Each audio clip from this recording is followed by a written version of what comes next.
욥기 23장 말씀입니다.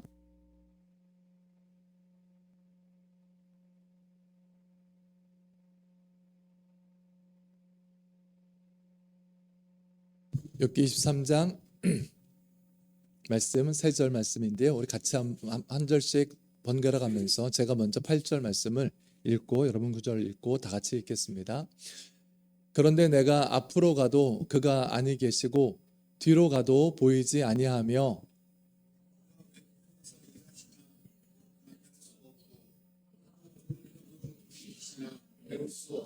같이 읽겠습니다.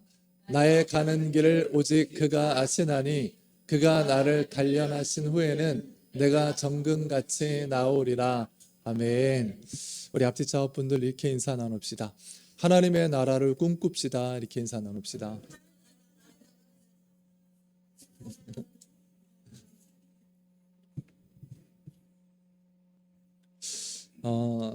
하나님의 나라를 꿈꿉시다. 하나님의 역사하심과 하나님의 일하심들을 꿈꿉시다. 우리는 그 일들을 할 수 없죠. 우리는 힘이 없어요. 또는 어떤 정치가가 그 일을 할까요? 아니면 어떤 대단히 큰 기업가가 그 일을 할까요? 눈먼 자가 눈을 뜨게 하고 저는 자가 걷게 하고 억압된 자가 자유함을 누리고 고아와 과부가 기쁨과 평안을 누리는 그 일을 그들이 할 수 있는 게 아니죠. 오직 예수 그리스도의 이름 가운데 벌어지는 그 일, 성령의 능력 가운데 벌어지는 그 일. 성령을 고백하며 노래하면서 아버지 하나님, 우리 교회가 우리 한 사람 한 사람이 그 나라를 꿈꾸며 이 땅에 그 나라를 위해서 애쓰고 내가 하고 있는 모든 일들을 그 나라에 맞추며 삶을 살게 해주십시오. 이 마음으로 뜨거워지는 우리 교회가 되는 은혜가 있기를 축복합니다. 세상이 주는 복음이 있습니다. 세상의 복음이 있어요. 그래서 수많은 사람들이 다 세상 복음을 붙잡고 살아가지요. 이만큼 누려야 행복이고, 이만큼 가져야 너가 가치가 있고, 이만큼 예뻐야 너가 의미 있는 사람이고, 이만큼 대접받아야 너가 의미 있는 삶을 살아갈 거야. 그래서 그거 가지면, 그거 누리면, 거기 올라가면 이라는 세상의 복음이 있어요. 수많은 사람들이 그 복음을 쫓아 걸어가고 있죠. 근데 예수님의 복음은 뭐냐면 그거 가짜야. 그건 진짜 복음이 아니야. 내가 진짜 하나님의 복음을 이야기할게 한 게 우리가 읽고 있는 마태와 마가 누가 요한복음의 복음서예요.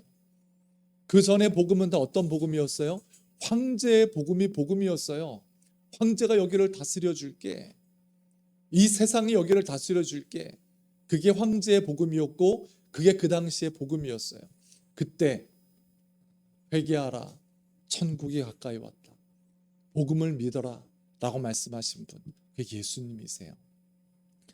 이 복음을 붙잡고 하나님의 나라를 꿈꾸며 나는 할 수 없지만 주님 그 나라의 역사와 일하심을 우리가 눈으로 목도하기를 원합니다. 내 삶 가운데 나타나며 드러내기를 원합니다. 이 마음으로 성령을 의지하며 하루하루를 살아가는 우리 모두가 되는 은혜가 있기를 축복합니다. 우리 욥기서를 계속 읽어 나가고 있습니다. 욥기를 읽어 나갈 때, 욥기를 읽을 때, 욥기는 내 신앙의 본질을 드러내줘요. 사실은 내 신앙이 그런데라고 보여줘요. 사실은 내 믿음이 그 믿음인데 하고 드러내 보여줘요. 다른 사람들은 모르죠. 나만 알죠. 나만 내 신앙의 본질과 내 신앙의 알맹이를 나만 알 수 있어요. 그거를 욥기서는 드러내 보여줘요. 그리고는 그 신앙의 본질을, 내 신앙의 본질을 연단하듯 다듬어주는 성경이 욥기서예요. 그래서 우리가 욥기서를 읽을 때, 욥기서를 통해 말씀의 은혜를 나눌 때, 오늘 또 한번 드러나는 내 신앙의 본질을 놓고 또 주님께 기도하면서 이 신앙이 정말 아름답게 다듬어지기를, 정말 든든해지기를 원하는 마음으로 우리 함께 말씀을 나눴으면 좋겠습니다. 욥은 지금 시험을 받고 있어요. 그렇죠? 어떤 시험을 받고 있냐면 너 이런데도 하나님을 섬길 수 있어? 너 이런데도 하나님을 사랑할 수 있어? 너 이런데도 하나님을 놓치지 않고 붙잡을 수 있어? 이런 시험을 받고 있어요. 그리고 굉장히 큰 고난으로 그런 압박을 받고 있지요. 더 이상은 못할 걸? 더 이상은 안 될 걸? 이런데도 하나님을 사랑한다고? 이런데도 하나님을 의지하겠다고 하면서 고난과 고통으로 계속 욥을 압박하고 있어요. 근데 참 안타깝고 가슴 아픈 건 이런 사탄의 목소리를 가장 잘 대변했던 사람이 욥의 아내였어요. 욥의 아내는 욥 옆에 있었을 거 아니에요. 그러니까 욥이 얼마나 정성을 다해서 하나님을 섬겼는지 잘 알죠.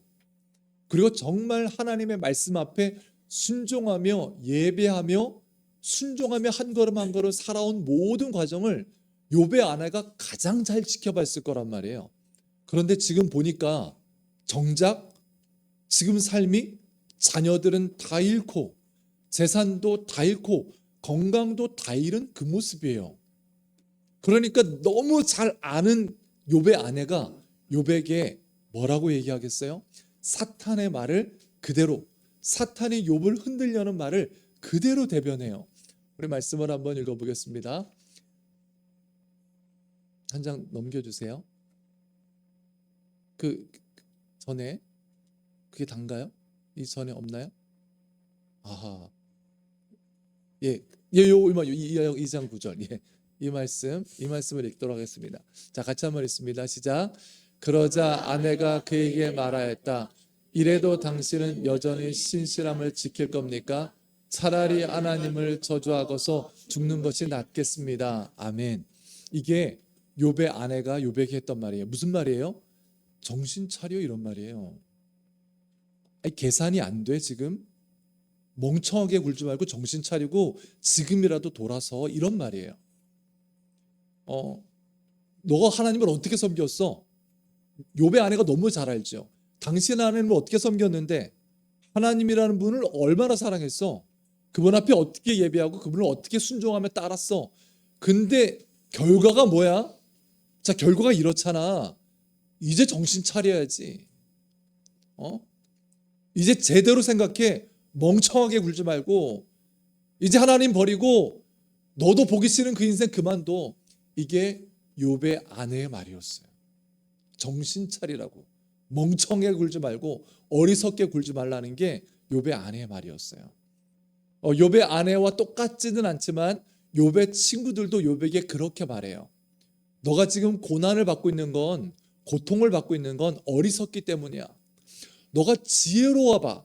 지혜로우면 너가 돌이키겠지. 너가 하나님을 다시 온전히 섬기겠지. 그러면 너가 그 지혜로 다시 회복될 텐데 여전히 그 자리에 있는 거 보니까 너는 지금 어리석기 때문이야 라고 얘기해 주고 있어요.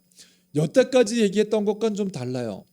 여태까지 욥의 친구들이 욥이 고통과 고난 가운데 있는 이유가 뭐라고 그랬냐면, 너가 죄 때문에, 너가 다른 사람들을 몰래 숨긴 그 죄 때문에 지금 심판과 하나님의 진노 가운데 있는 거야, 이렇게 얘기해 줬어요. 그 죄를 벌하지 않으면 너는 끊임없이 이 고통 가운데 있을 거야. 근데 지금은 뭐라 그러냐면, 죄 때문이 아니라 너가 지금 어리석기 때문에 그 고난 가운데 있는 거야. 너가 지혜롭다면 빠져나왔을 텐데 너가 고난 가운데 그냥 있는 걸 보니까 너는 진짜 어리석어. 우리를 봐. 하나님 앞에 이 축복과 이 은혜와, 우리 식구들도 잘 되잖아. 나도 잘 살고 있잖아. 나도 건강하잖아.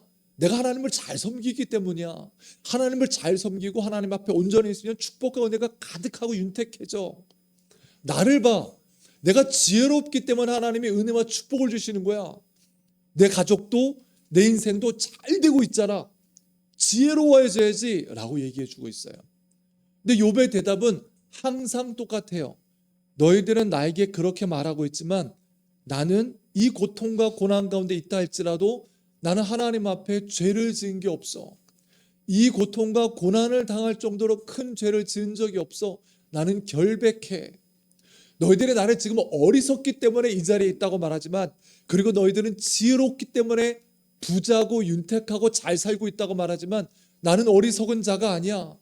나는 지혜가 뭔지 알고 나는 지혜 가운데 살고 있어 하면서 욥이 자기가 알고 있는 지혜를 말해줘요. 그들에게. 나는 지혜를 모르는 사람이 아니야 라고 말하면서, 우리 그 말씀을 한번 읽어보겠습니다. 예, 맞습니다. 이게 욥의 말이에요. 같이 한번 읽습니다. 시작. 그런 다음에 하나님은 사람에게 말씀하셨다. 주님을 경외하는 것이 지혜요 악을 멀리하는 것이 슬기다. 아멘. 이게 욥이 지혜 가운데 있다고 고백하는 장면이에요. 그 친구들에게 내가 어리석은 사람이 아니야. 내가 멍청한 사람이 아니라고. 나 역시 지혜를 알고 나 역시 지혜 가운데 살고 있어. 지혜는 하나님을 경외하고 악을 멀리하는 거야. 이게 지혜야. 그런데 욥의 인생은 어때요? 욥의 인생은 곤두박질 치고 있어요. 지혜롭다고 하는데 하나님을 붙잡고 있다고 하는데 그의 인생은 박살나고 있어요. 그의 인생뿐만 아니라 그의 가족과 그의 가정 다 무너지고 있어요. 그의 삶조차 위태로워지고 있어요. 그런데 무슨 지혜? 정신 차려야지. 넌 지금 어리석다니까? 아니 나는 지혜를 알고 있다니까? 이게 욥의 모습이에요. 세상에서 우리들에게 어떤 지혜를 말해줘요? 어떻게 사는 게 지혜롭다고? 성공하는 지혜, 내 삶의 가치를 높이 올리는 지혜, 기업이나 다른 것들을 크게 만드는 지혜, 사람들을 움직일 수 있는 지혜, 그런 여러 가지 지혜를 말해요. 맞아요. 여러분 오해하지 마세요. 지혜는 정말 우리를 풍성하게 하고 우리를 강하게 하고 그리고 우리를 성장시킬 거예요. 그런데 그렇지만 여러분 하나님을 경외하기 때문에 하나님을 경외하고 하나님을 섬긴다는 이유로 세상에서 소외될 수 있어요. 하나님을 경외하고 하나님을 섬긴다는 이유로 세상에서 적으로 표적이 될 수도 있어요. 여러분 그런 나라가 많지 않아요? 여전히 하나님을 섬기는 것이 위험하고 하나님을 따르고 하나님을 고백하는 것이 위태로운 수많은 나라들이 있어요. 그런 나라들 속에서 나는 지혜로워. 어떤 지혜? 나는 하나님을 경외하며 악을 멀리 떠나 있어. 그게 지혜로운 삶일까요? 사람들이 봤을 때 그게 정말 의미 있는 삶일까요? 그건 멍청한 거야. 어리석은 거야. 정말 지혜롭게 살아야 돼. 멍청하게 굴지 말고. 아니, 지혜는 내 삶과 나의 여건이 넘어지고 무너진다 할지라도 하나님을 경외하고 악을 떠나 있는 게 지혜야. 이게 지금 욥이 고백하고 있는 거예요. 그럼 욥기서는 뭘 이야기하고 있을까요? 너의 삶과 너의 처지가 무너지고 넘어지고 아니 공격당하고 외면당하고 사람들이 너를 멀리하고 그런 와중에서도 하나님을 경외하고 죄악을 멀리하는 게 지혜로운 삶이라고 붙잡으며 살아갈 수 있겠어? 그게 진짜 지혜라고 붙잡으며 걸어갈 수 있겠어?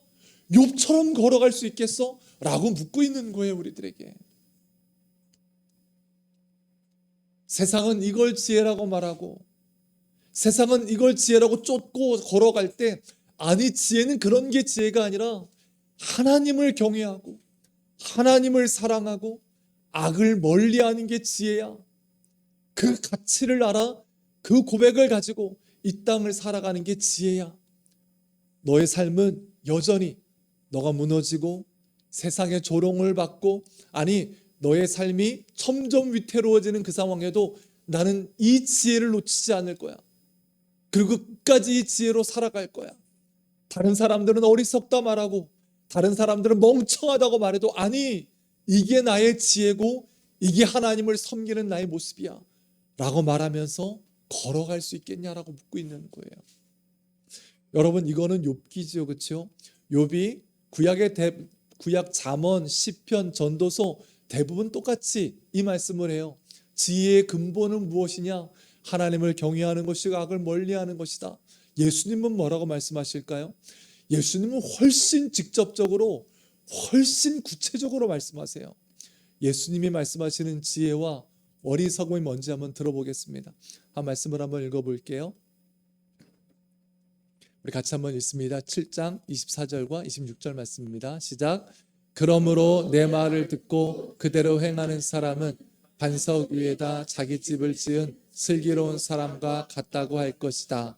그러나 나의 이 말을 듣고서도 그대로 행하지 않는 사람은 모래 위에 자기 집을 지은 어리석은 사람과 같다고 할 것이다. 아멘. 아주 유명한 말씀이잖아요, 그렇죠? 누가 지혜로운 사람이야? 반석 위에다가 집을 짓는 사람이 지혜로운 사람이지.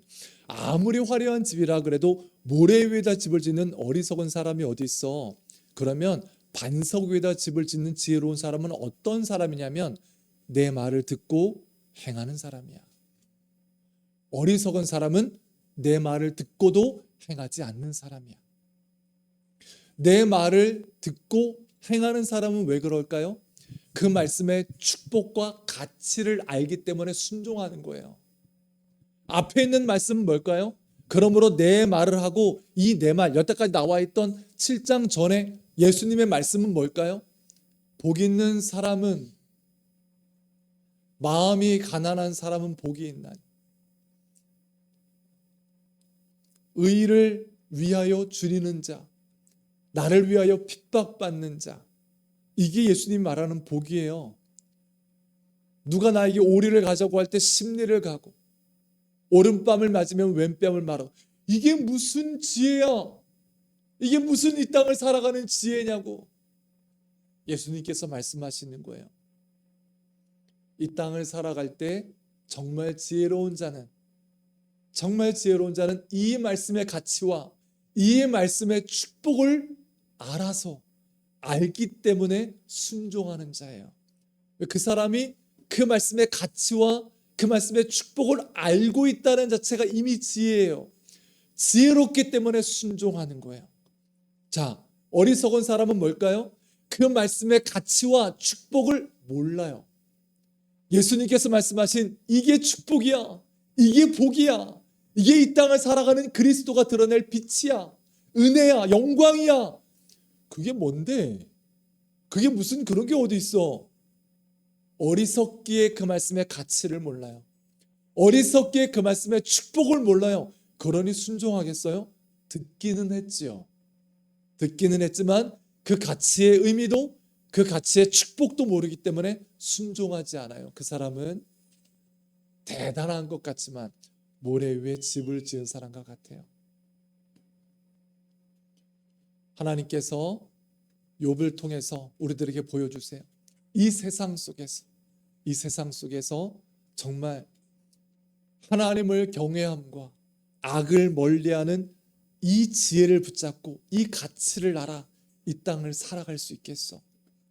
세상은 그렇게 말해주지 않고, 아니 세상이 그렇게 말해주질 뿐만 아니라 너의 삶이 곤두박질 치고, 아니 이렇게 사는 게 맞을까? 이렇게 살아도 될까? 아니 이렇게 살면 정말 잘 되는 일이 벌어져? 이렇게 살다가 나중에 어떤 좋은 일이 벌어질까? 하는 우여곡절 수많은 상황들 속에서도, 그 상황 속에서도 하나님을 경외하며 악을 멀리하는 게 지혜입니다. 이것이 축복이며 이것이 진정한 지혜입니다. 이 말씀 붙잡고 지혜의 길을 걸어갈 수 있겠어. 우리 아둘람 모든 식구들 한 사람 한 사람이 하나님께서 말씀해 주신 이 말씀, 하나님을 경외하고 악을 멀리하는 것이 지혜의 근본이다. 여기서부터 삶이 쌓아 올려져야 진짜 축복이 쌓여지는 거예요. 여기서부터 삶이 쌓아 올려져야 진짜 능력과 은혜와 가치 있는 것들이 쌓아 올려지는 거예요. 이 바탕이 아닌 하나님을 경외하며 악을 멀리한 바탕이 아닌 다른 곳에서 쌓아 올린 모든 삶, 축복이라고 불리는 모든 것, 가치라 불리는 모든 것들은 어느 순간 다 무너져 버릴 거예요. 왜? 모래 위에 지은 집과 같거든요. 오늘 욥이 고백하며 또 예수님께서 우리들에게 말씀해 주신 것처럼 지혜로운 자는 말씀을 듣고 행하는 자다. 이 세상 가운데 그래서 그리스도의 축복을 드러내고 그리스도의 순종을 드러내며 그 수많은 사람 앞에 빛을, 진정한 영광을 드러내는 삶, 이 지혜의 삶을 걸어가는 우리 아둘람 모든 식구들이 되는 은혜가 있기를 축복합니다. 그 무엇보다도 눈이 열려서 맞아, 하나님을 경외하는 게 축복이야. 맞아, 악을 떠나는 게 그게 지혜야. 이 가치를 알아서 여러분, 조금만 악과 타협하면 이 세상에 기회가 참 많을 거예요. 조금만 악과 타협하면, 거짓과 불법과 타협하면 이 세상에 조금 더 앞서 나가고, 조금 더 이기고, 조금 더 많이 벌고, 조금 더 편한 일들이 얼마나 많을까? 얼마나 많겠어요? 이런 세상 속에서, 아니, 그건 멍청한 거야. 그건 바보 같은 거야. 지혜는 악을 멀리하는 거야. 그리고 하나님을 경외하는 거야. 내 삶은 이 위에만 쌓아 올릴 거야. 그리고 내 삶이 무너지고 사람들이 멍청하다고 말하는 그 순간에도, 주님, 저는 이 지혜의 삶을 살겠습니다.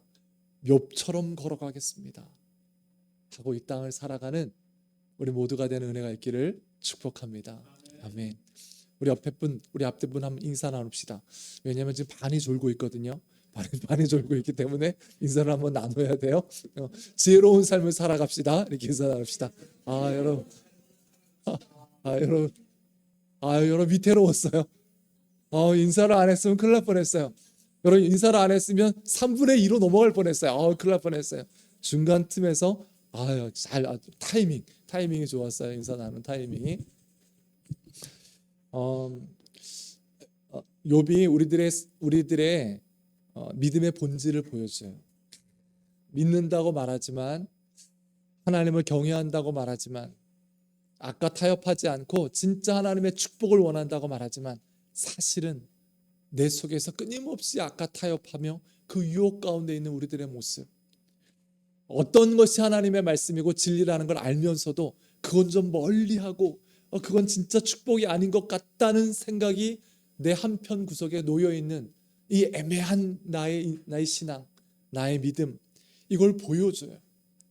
그런 가운데서도 지혜를 붙잡고 따라가야 될 모습들, 그렇게 우리들의 믿음이 연단되고 다듬어지는 은혜가 있기를 축복해요. 이 세상이 그래요. 이 세상이 쉽지가 않아요. 예전에 저희 어머니를 돌봐주셨던 그 요양보호사가 계셨어요. 근데 그분과 제가 이렇게 지내다가 어느 날 아주 진지하게 이야기를 나눌 수 있는 기회가 생겼어요. 근데 저기 시골분이에요. 시골분인데 정말 고생을 너무 많이 하셨어요.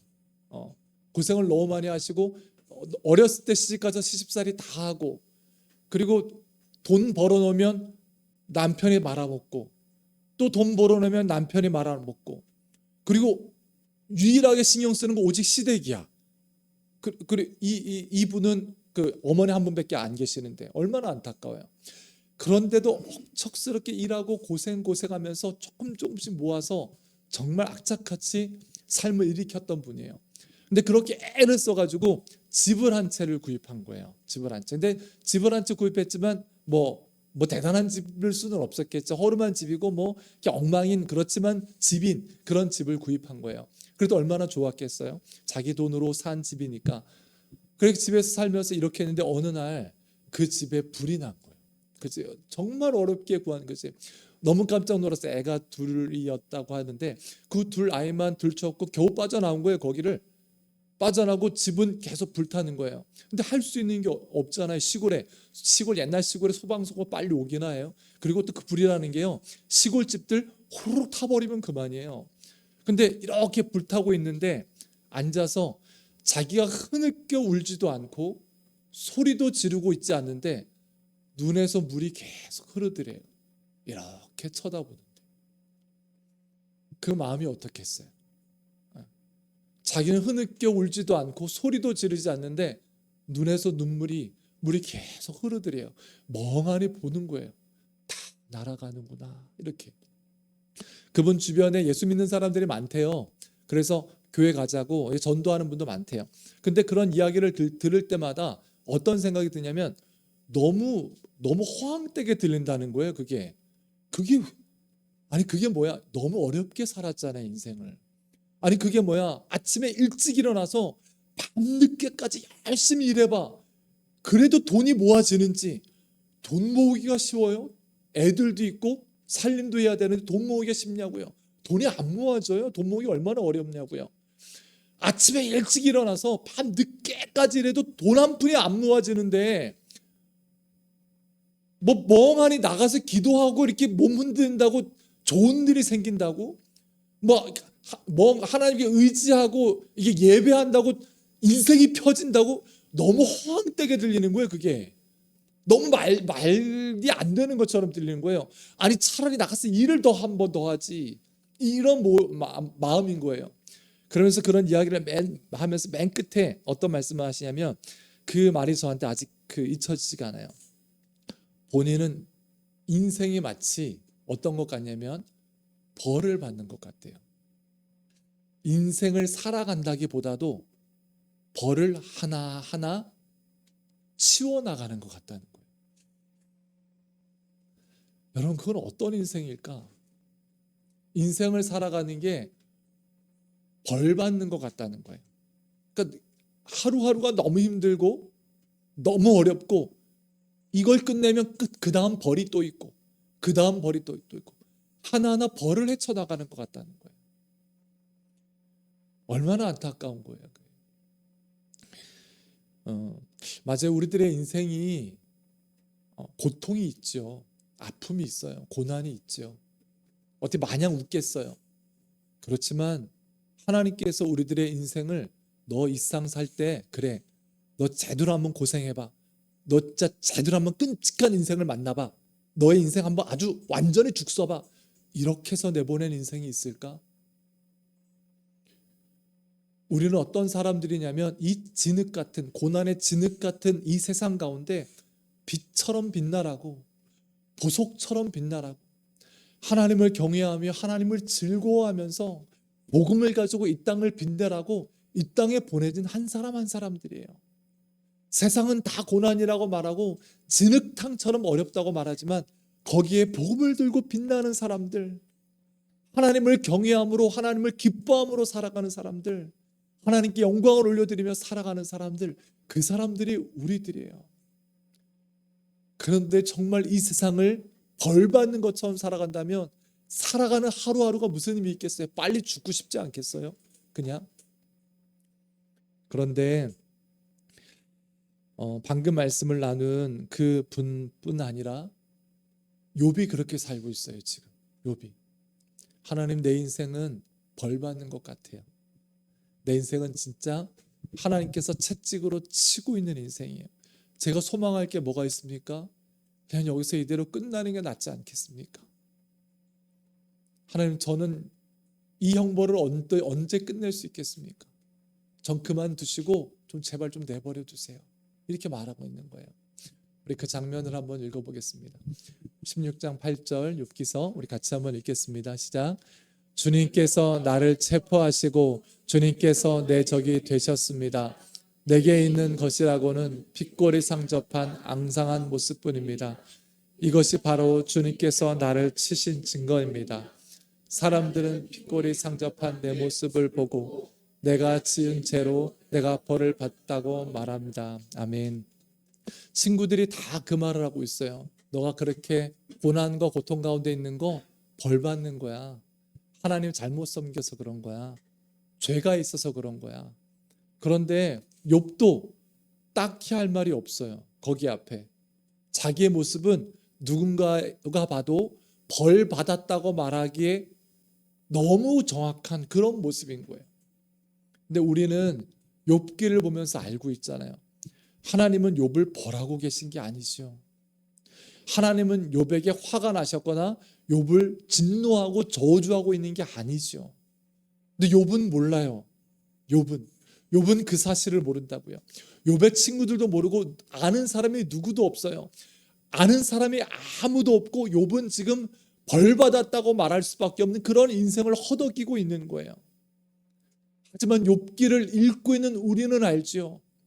저게 하나님의 본심이 아니에요. 하나님은 욥을 다시 일으킬 거예요. 어느 정도의 기간이 지나면 하나님은 욥을 통해서 다시 영광을 받으실 거예요. 하나님은 욥을 주목하고 계시고 욥을 기억하고 계시고 욥을 보살피고 계세요. 욥이 지금 그런 가운데 있지만, 넘어지는 가운데 있지만 우리는 욥기를 통해서 하나님의 본심을 보고 있어요.